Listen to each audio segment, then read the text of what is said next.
Hey, good morning, everybody. Craig Peterson here. And a shout out to those people listening on the weekend. It might not be morning as well. Man, this was great this morning with Mr. Jim Polito. I think we were both on the ball. He's been talking about this all morning. I love listening to his show when I'm not listening to podcasts or working, right? That's kind of my life lately. But here's what we talked about, the whole deepfake thing. Some, I think, major surprises, at least for Jim. What's going to happen? If you know what an October surprise is? Well, it's October 1st. We're not going to have an October surprise this year, but we will next year. Following this deepfake pioneer, Hau Lee, and what he had to say, yeah, this is scary. I even went into President Obama's birth certificate when you're talking about deepfake. So we'll tie this all together. Listen in. I think you are going to really enjoy this. Here we go. Here he is. Our good friend from the Great White North. But, you know, he's from the great cloud. He's kind of like he lives in the cloud. I'm talking about our tech talk guru and all-around great guy, Craig Peterson. Good morning, sir. Hey, good morning. Good to talk with you today. This topic, when you sent me this, I said, this is important. And the deep fakes. This is the ability to manipulate video and images like Hollywood does now, you know, in movies, you know, to make it look like Robert Downey Jr. is actually wearing an iron suit and can fly. But the technology and the ability to do that could be in the hands of everyday people. And that, I think, is a problem. A big problem that people don't understand. It's going to go beyond just folks making their own little funny movies. These things could create war, cause people to be harmed, cause people to be slandered and libeled when they didn't do anything. Don't you agree? Yeah, and then prove it right after the fact. This is really a major game changer. There is a researcher down at MIT at a conference, and he said he thought deepfakes would arrive in the next 2 to 3 years. This was about a year ago, as I recall. And I want to tie in what you're just saying to just real life. Toy Story 4 came out recently. I don't know if you saw that. Your kid's a little old. No, I didn't, but they loved the earlier movies, yeah. They did. So let's just use Toy Story as an example then. Toy Story 4 just came out, and compare that to the original Toy Story, which was about 20 years ago now. Yeah. And the technology for Toy Story cost tens of millions of dollars, just the technology to do that animation, the couple of decades ago. Today, you could make Toy Story easily on your smartphone. Yeah. And the software you'd have to buy is like a few bucks, right? If you even bothered with that. This Christmas, I think it is, Carrie Fisher is going to star in the new Star Wars movie. Right. She's going to be in it, and she's dead. She's been dead. Yeah. Yeah. For about 2 years now. God rest her soul. Yeah, very troubled, that poor lady, especially towards the end. Now, Carrie Fisher in Star Wars the last time was kind of cruddy, if you saw it, right? Yeah. But we have seen this in movies now where they're taking an actor and they're making them younger. In fact, with Harrison Ford, what they did to make him look younger is they used some of his video, his movies from 20, 30, 40 years ago. Right. I remember how long some of those were ago. And what they're able to do is use those videos, those old movies, and sample them. So now I want to have you think for a minute about who the most videotaped people are. Obviously actors, some of these actors that have been around a while. Yeah. I suspect they will be with us for the next 50 years because, frankly, they have plenty of samples from prior movies, and they're going to be able to use those samples and throw those faces. Initially, they're going to put the faces onto other actors that are out there. So they'll get somebody that's a close enough fit to, for instance, Harrison Ford or Carrie Fisher, and they'll use all of this old video they have of them, and they'll just paste the face onto those other bodies. So that's kind of step one. That's where we're at today. Today already, you can do a pretty darn convincing job with just a home computer. Yeah. In making one of these deep fakes you were just talking about. You know, and the least of people's worries would be, I think this would be the least of their worry, that somebody would take your image and put you into an adult movie, if you know what I mean, and then spread that around the internet and say, oh, look what we got. Here's, we got Jim to embarrass somebody.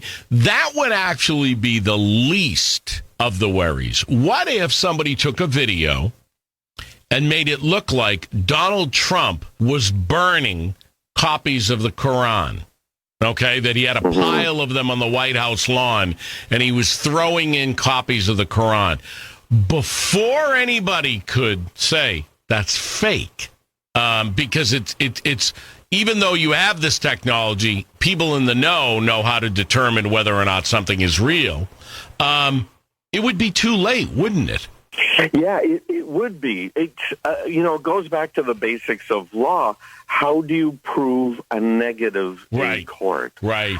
How, and that's what we're facing right now. Obviously, President Trump and this whole thing you were talking about earlier this morning, there's issues there.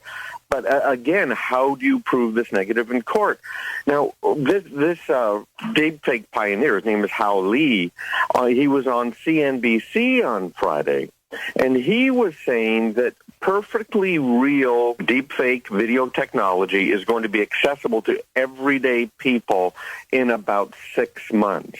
Now, we've already seen online disinformation spread through targeted social media campaigns, as well as through apps like WhatsApp, and it has already messed up elections around the world. Disinformation, a great article in Foreign Policy, talking about WhatsApp and how from India through Indonesia, Brazil, these WhatsApp and these other online social media sites have already been messing with their elections, and these politicians have been using it to gain advantage. So let's put all of this into a mixing bowl and stir it up. What is heading our way soon? For instance, our neighbors to the north in New Hampshire are going to be having a primary election. I think it's February next year. We have in more than 6 months from now our general election coming up. And it's obviously going to be President Trump versus somebody on the other side, and maybe Bill Weld's going to throw his hat in, et cetera, et cetera. Those time frames make it, Jim, so that first of all, we already know that social media has been used to manipulate people. We already know deep fakes are possible today, and this researcher saying, hey, 6 months from now, these things are going to be perfectly real. Yeah. They probably, on deep inspection, can be examined closely and found to be deep fakes. Okay, that's true right now. What's going to happen to put this all into a bowl? I was talking just yesterday about something similar. I don't know the reason this was done, but let's go back to President Obama. You remember this whole thing about his birth certificate? Yeah. And was he born in the United States? Is he even eligible to be president? And then he posted his birth certificate on the White House website. Yeah. I downloaded his birth certificate. And, Jim, it was done by a sixth grader. It was obviously fake. Wow. Obviously fake.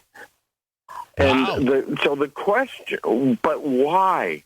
Why did they do this? Did they create an obviously fake birth certificate for President Obama to just keep the narrative going, to distract everyone?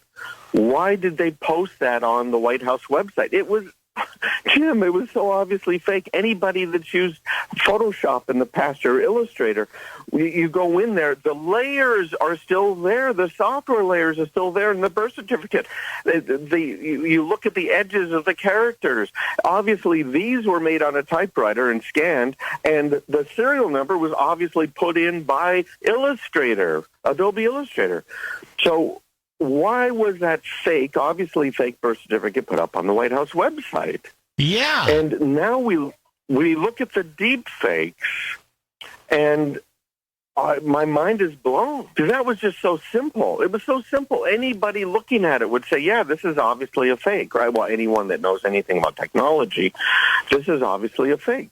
What's going to happen in 6 months to a year from now? Every major presidential cycle, every 4 years, we have something called an October surprise. Yeah. And today is October 1st. What's going to happen when someone releases an October surprise that is a deep fake, whether it's obvious or not? What's going to happen? Yeah, because what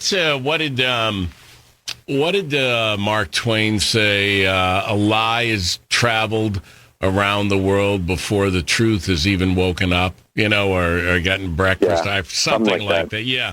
And it's absolutely true. This is fascinating. And I know Glenn Beck has talked about it in the past and said it's coming. Well, it's no longer it's coming, as Craig is telling us. It's here. So, Craig, how do folks get this information and then other information about all of this stuff? By what? Texting my name to this number?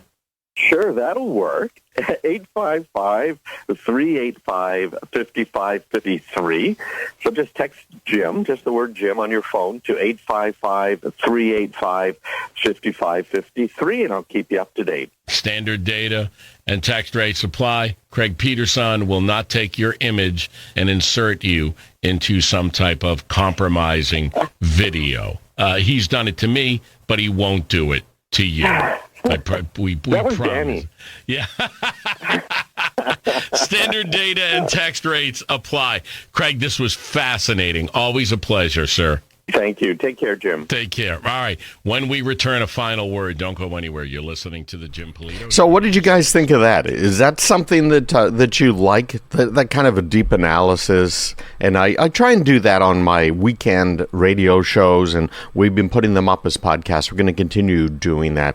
But let me know what you get about it, what you got out of it, what you think about it, how it applies to you, and your business. Business people, obviously, those are the ones that I am going to be able to hopefully pick a few up as clients so that I can keep my lights on and keep doing this. So if you're a business person, please take a minute to reach out to me. If you don't, that's okay. If you're a home user, retiree, etc., great. I am so glad to help you as well.